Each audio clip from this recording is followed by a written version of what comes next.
zanimivo mi je zmer gledati, pa ne zdaj zaradi denarja, ampak koliko je treba vložiti v en kombi, zato da lahko delaš. Ful.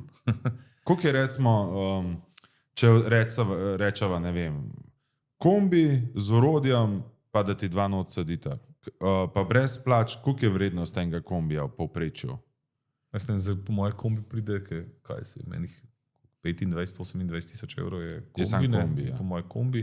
Polun sortimo, da zmontiraš Hit na noter, že pet. spet ene 7 tisoč, ne, da imaš na Ja, obeh odvisno, koliko straneh. imaš Na predalov. obeh straneh, a ne.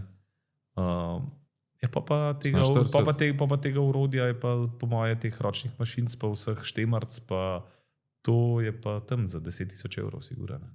Pa da Kjero? ti še nafilaš. A imaš kakšno znamko, ki jo uporabljate, da imaš Mi določen... smo štartali na začetku, smo imeli vse Devaltno, zato ker so tam bili tam včasih v Grusupu je bil Black & Decker, no, ne, pa Devaltno, in so bili kao ti naši sosedje, Ja, pa ja. zaradi servisa, pa nekaj to, no, in smo imeli, pa tudi tako, ajde rečemo, da mi je bilo meni všeč rumena barva, ki je bil rumeno orodje. Smo imeli vse Devalt, pa se je tu začelo ogromno kvart, pa to. In zdaj smo na Makito prešaltali, no, prav večino orodja imamo zdaj Makita, kar nam je še Devalta, ostalo imamo Devalt, drugače smo pa ljubitelji Hiltija, no, ampak Hiltija